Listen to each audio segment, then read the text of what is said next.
नमस्कार दोस्तों, मैं हूं doctor HP Sinha, senior consultant neurologist from Narayana health Raipur. आज 29 अक्टूबर है। हर साल आज के दिन वर्ल्ड स्ट्रोक डे सेलिब्रेट किया जाता है।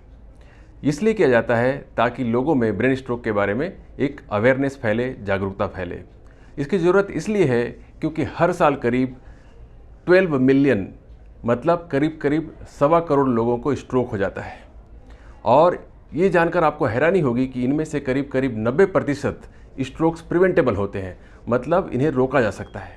लेकिन लोग समय पर अस्पताल नहीं पहुंच पाते, समय पर ट्रीटमेंट नहीं ले पाते। इसकी वजह से इनका इलाज नहीं हो पाता और उनमें से बहुत सारे लोग परमानेंटली डिसेबल हो जाते हैं और कई लोग मौत के मुंह में भी समा जाते हैं। हर साल वर्ल्ड स्ट्रोक ऑर्गेनाइजेशन इस वर्ल्ड स्ट्रोक डे पर एक थीम जारी करता है। इस साल का थीम है together we are greater than stroke. अगर हम राष्ट्रीय स्तर पर, सामाजिक स्तर पर और व्यक्तिगत स्तर पर इस स्ट्रोक के खिलाफ काम करते हैं, नीतियों के तहत और इंडिविजुअल लेवल पर कुछ इम्प्रोवाइजेशन करके, तो हम इस स्ट्रोक को हरा सकते हैं। यही इस थीम का उद्देश्य है। तो व्यक्तिगत स्तर पर आप क्या कर सकते हैं, ये आपके लिए बड़ा महत्वपूर्ण है।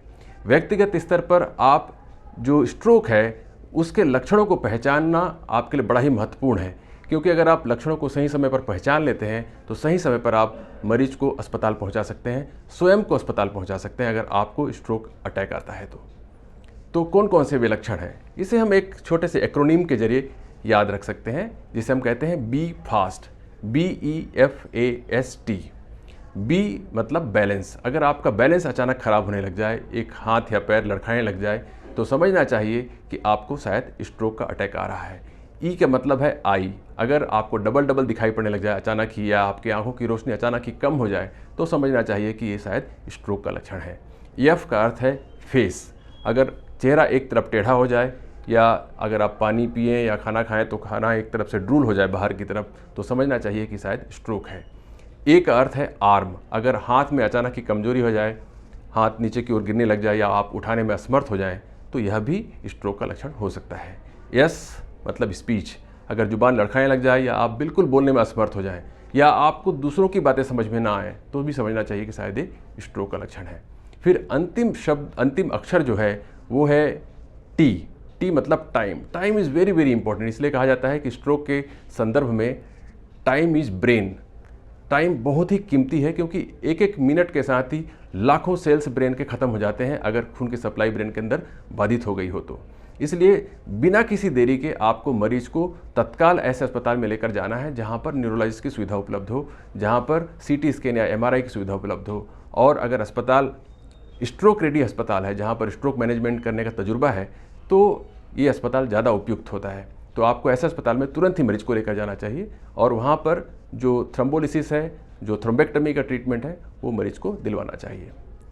इसके साथ ही मैं आपको ये भी कहना चाहूँगा कि ये तो ट्रीटमेंट की बात हो गई, लेकिन आप इसे प्रिवेंट कैसे कर सकते हैं, होने से रोक कैसे सकते हैं। उसके लिए आपको 3-4 बातों का ध्यान रखना चाहिए। सबसे इम्पॉर्टेंट है कि आप सीडेंट्री लाइफ स्टाइल से बचें, मतलब एक जगह लगातार ना बैठे रहें। आपको समय समय पर 1-2 घंटे में थोड़ी हलचल जरूर कर लेनी चाहिए, जिससे कि ब्लड का सर्कुलेशन आपके शरीर के भीतर सही बना रहे। दूसरा, एक्सरसाइज नियमित रूप से आपको करना है। चाहे आप योगासन करें, प्राणायाम करें, जिम जाते हों, अपनी शरीर की क्षमता और उम्र के अनुसार आपको ये एक्सरसाइज जरूर अपने रूटीन में शामिल करना चाहिए। तीसरी बात है कि आप नशे की चीज़ों से, अल्कोहल, टोबैको, ड्रग्स, इनसे बच कर रहें, क्योंकि ये आपके स्ट्रोक होने की संभावना को बढ़ाते हैं। फिर इम्पॉर्टेंट है आप अपने खान पान में बहुत तेल वाली चीज़ें, बहुत स्पाइसी चीज़ें, बहुत नमकीन, बहुत मीठी चीज़ों का सेवन कम कर दें। इसके अलावा अगर आपको शुगर या BP है, तो आप इसका नियमित रूप से इलाज कराते रहें, डॉक्टर के संपर्क में रहें। अगर आप इन बातों का ध्यान रखते हैं और स्ट्रेस फ्री जीवन जीते हैं, तो आपको स्ट्रोक होने की संभावना काफ़ी कम होगी। और अगर आपको स्ट्रोक हो भी गया है, तो उससे रिकवरी आपकी शीघ्र होगी और तेज़ गति से होगी।